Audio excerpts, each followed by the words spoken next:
आजपासून मी तुझ्यासाठी मेलो आणि तूही माझ्यासाठी मेलीस. आपण बोलूयात ना अमृताशी. काय बोलायचं शिल्लक ठेवलं तुम्ही? तू तर आशीर्वादही देऊन मोकळी झालीस. झालं तुझ्या मनासारखं झालं. शेवटी जे झालं ते झालं. त्याला तुम्ही काय करू शकत नाहीस आणि कुणीच काय करू शकत नाही. तू आता एकटं जायचं नाही, आत जोडून जायचं. त्या दिवशी तू जे म्हणत होतीस तसंच झालं. पळून गेली अमृता त्या मुलाबरोबर. जे घडू नये म्हणून जीवाचा इतका आटापिटा केला तेच घडलं. आता कोणाला समजावून काय उपयोग आहे?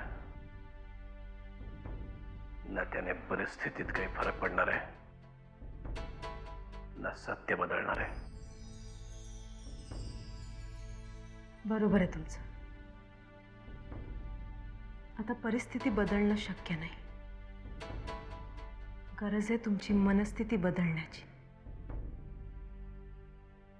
जितक्या लवकर तुम्ही या सगळ्यातून बाहेर याल तितक्याच लवकर तुम्हाला पुढची पावलं उचलता येतील.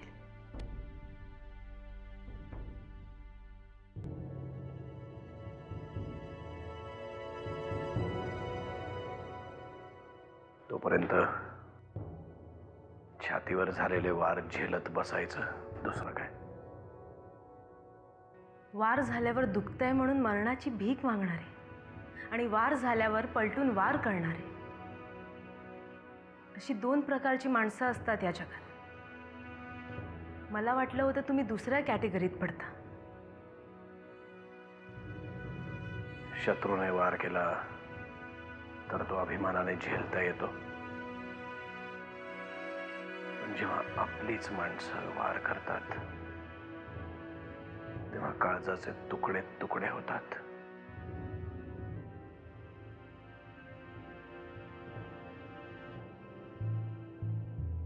हा वार तुमच्या शत्रूंनीच केलाय. युगंधरा सरतापेनं तिनं वापरून घेतलंय तुमच्या माणसांना.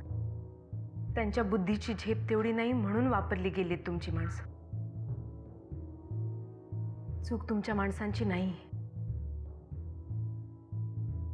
मला असं वाटतं ज्याला जी भाषा कळते त्याला त्याच भाषेत उत्तर द्यावं लागतं. तुम्हाला आता तुमची भाषा बदलावी लागेल.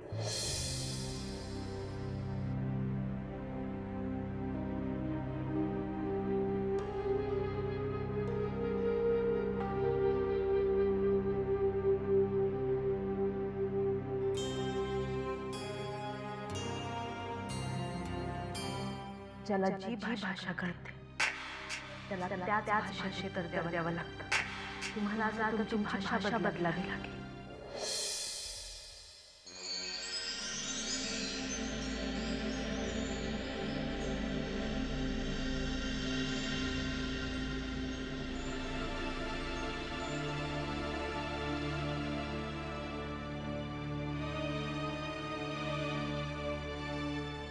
तेव्हा युगंधरे, मला माहिती तू माझ्यावर चिडलीस, पण मला काय म्हणायचंय, मला काही ऐकायचं नाहीये.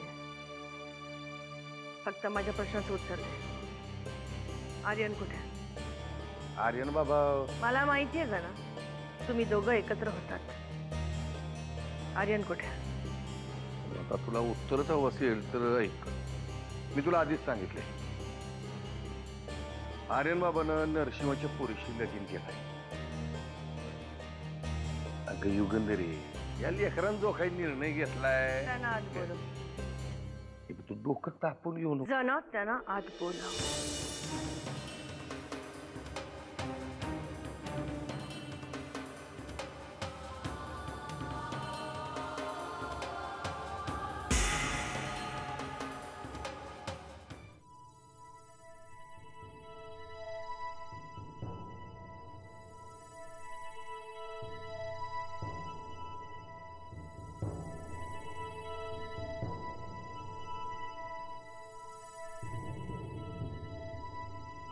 ताई मला झोप येते. मी चाललो झोपायला.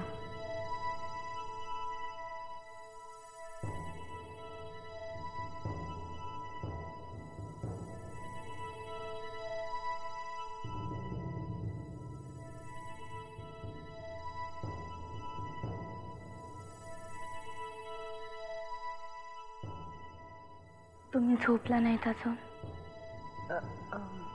नाही, झोप येत नाही.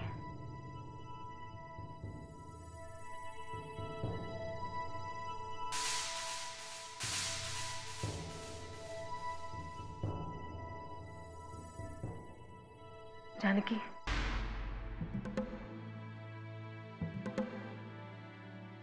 खूप डिस्टर्ब्ड आहेत ते. डोंट माइंड मी सेइंग दिस, पण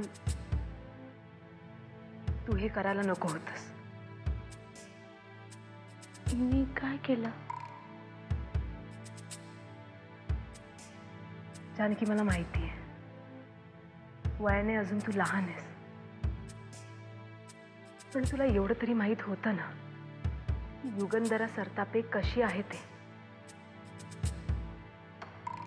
मग तिने टाकलेल्या जाळ्यात तुम्ही सगळे कसे अडकलात? मला खरंच कळत नाही तुम्ही काय बोलताय ते. जानकी, आत्याबाईंचं तीर्थयात्रेला जाणं, तुझं इथे येणं, जिजूंचं रमावतीला जाणं आणि अमृताचं पळून जाणं, या सगळ्या गोष्टी योगायोगाने तर घडल्या नसतील ना. एखाद्या वेल प्लॅन्ड इव्हेंट सारख्या सगळ्या गोष्टी सुरळीत पार पडल्या. तू इथे येऊन नरसिंहरावांना दिलासा दिला होतास. ही अमृताची सगळी सिच्युएशन तुझ्या कंट्रोलमध्ये आहे आणि तिकडे अमृता पळून गेली. जानकी, एवढा मोठा योगायोग असला तरी त्यावर कोणाचा विश्वास बसेल? तुम्ही रागवू नका राधिकाताई, पण ह्या सगळ्या गोष्टींमध्ये तुम्ही नका लक्ष घालू. जानकी, माझं बोलणं जर तुला आवडलं नसेल तर I am really very sorry. पण जानकी, हे सगळं मी तुला यासाठी सांगते कारण तुझ्या नवऱ्याचं तुझ्यावर आभाळा एवढं प्रेम आहे. तू त्यांच्यावर जास्त विश्वास दाखवायला हवा होतास. आपल्या जोडीदाराचा जर आपल्यावरचा विश्वास उडाला तर त्या आयुष्याला काहीच अर्थ राहत नाही. जानकी, हे मला माहिती आहे, म्हणून मी तुला सांगितलं. यामागे माझा स्वार्थ काहीच नव्हता.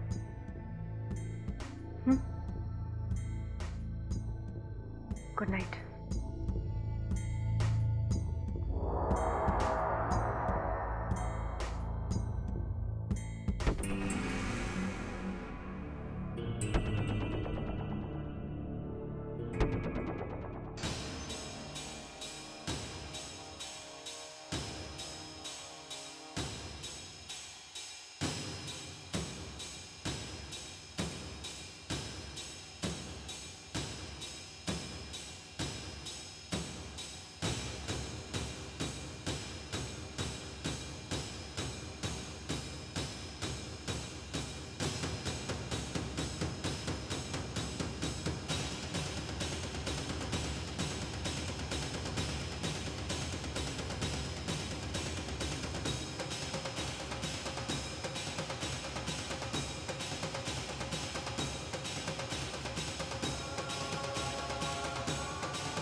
तू गप्पा बस.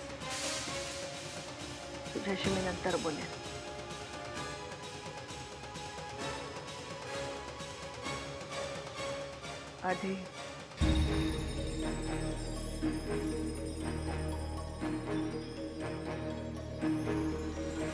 आधी मला माझ्या सुनेचं स्वागत करू दे.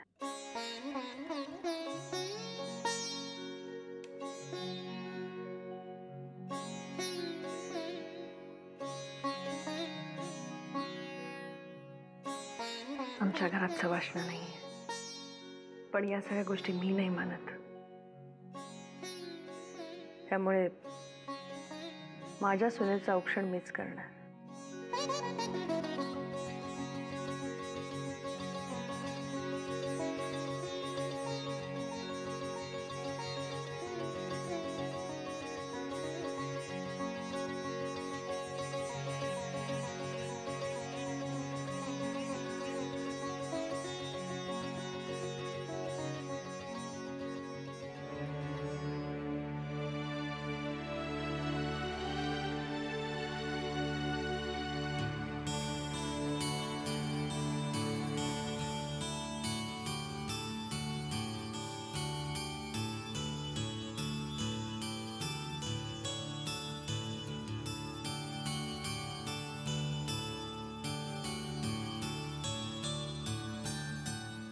हे माप ओलांडून आत आहे.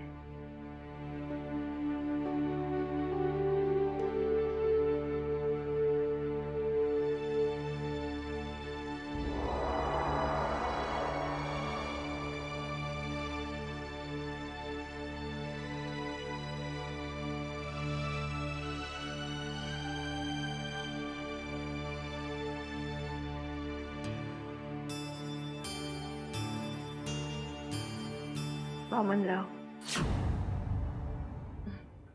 आता हे घर तुमच्या लेकीचंच आहे. या.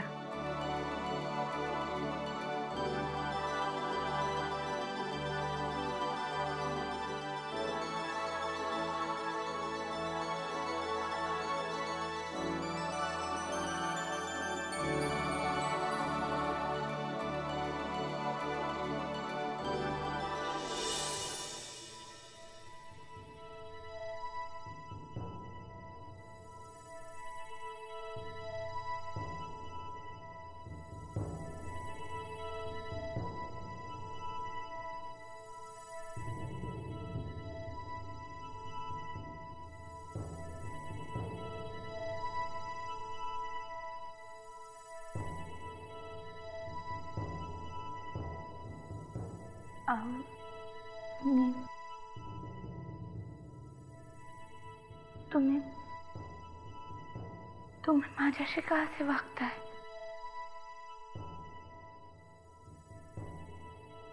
मी कोणाशीही कसाही विचित्र वागत नाहीये, एवढं मला माहिती आहे. आणि हेही माहिती आहे की तुम्हा कोणालाही माझी गरज नाहीये. स्वतःचे निर्णय स्वतः घेण्या इतके समर्थ आहात.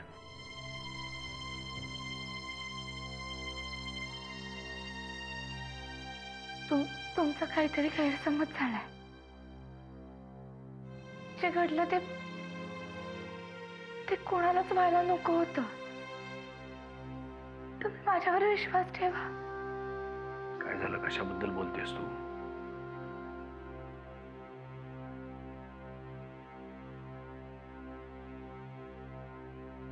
असं काय बोलताय?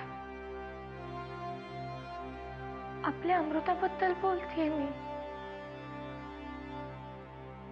अमृता कोण आहे ही? म्हणजे ओळखतो का मी हिला? असं नका बोलू.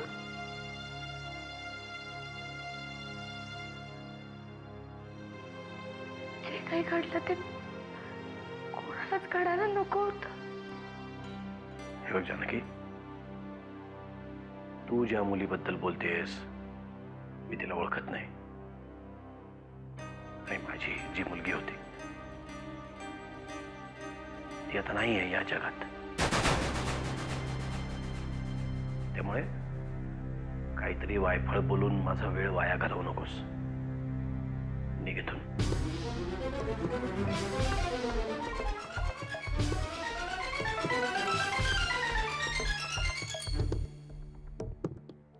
जा.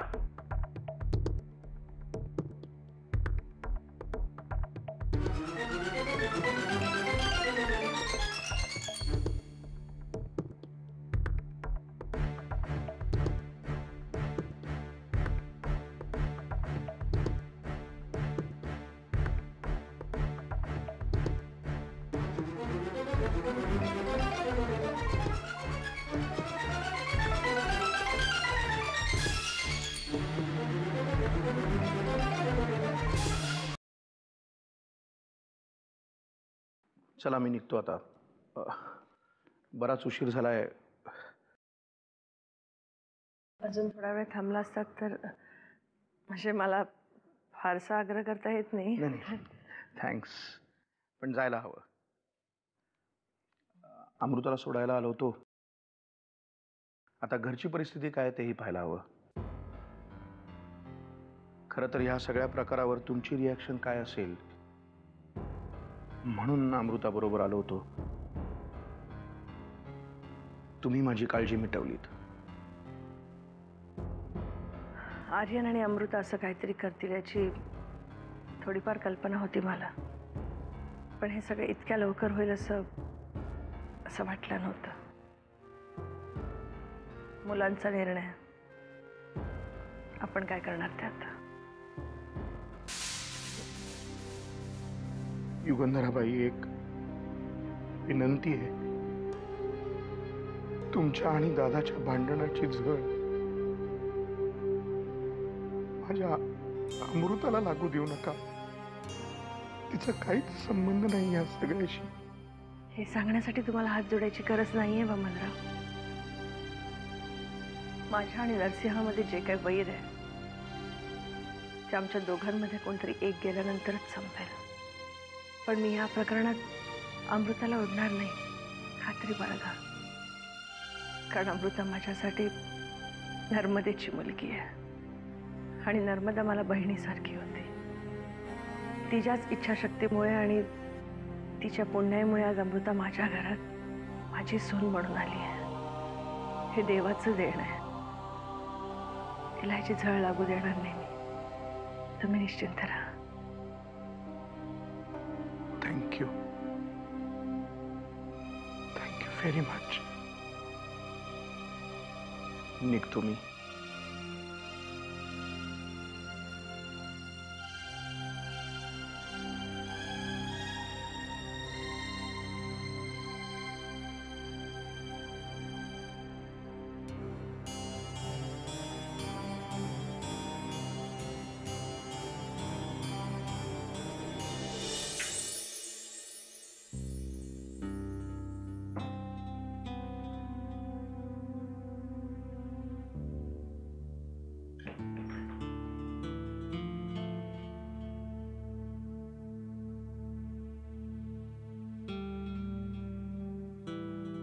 आर्यन, हे सगळं mamma. Mamma is great Amrita. काही करू शकते ती.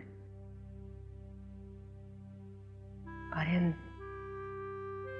मला मला भीती वाटते रे. हे सगळं त्या काय म्हणायचंय तुला? अमृता, तुला असं वाटतंय की मम्मा हे सगळं वरवर वागते? अमृता, अगं हा सगळा तिचा दिखावा पण वाटतोय का तुला? असं नाही रे, पण हे बघ अमृता, मम्मा अशी नाहीये. मी तुला याआधीच सांगितलं होतं, ती आपल्या दोघांचं लग्न लावून द्यायला तयार होती.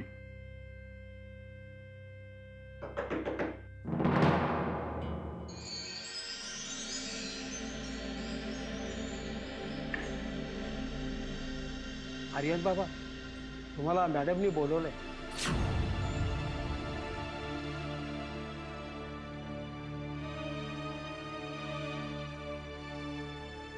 चल अमृता. नाही, फक्त तुम्हालाच बोलवलंय.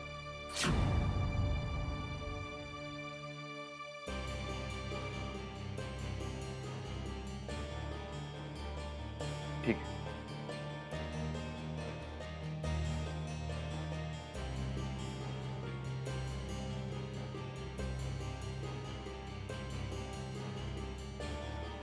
अमृता,